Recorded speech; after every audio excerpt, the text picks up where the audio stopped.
Organizers of large public events are dealing with various challenges while managing the safety of visitors. Understaffing and overspending funds are just some of the main issues, so that the process automation is one of the main focuses of organizers. As an organizer of a large public event, being aware of the number of visitors as well as their location at the area of the event, but also being informed in real time if there is an anomalous behavior in a part of the crowds is crucial for alerting people and relevant services. Overcrowded places are of special interest due to difficult and slower access to emergency services, as it is difficult to detect anomalous events with ground-based cameras.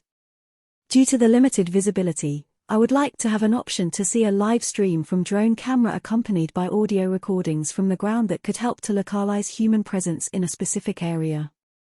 In such a way, decision-making process commonly could be accelerated and an operator could quickly check several streams in a safety room.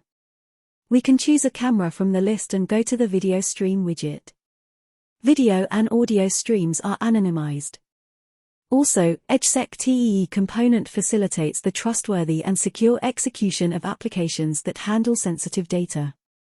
We have an example of the video recording from the drone processed using VCC component. SmartViz for this use case provides three main functionalities: to raise an automatic alarm, to play live AV data feed, and to request historical AV data to check how the crowd gathered.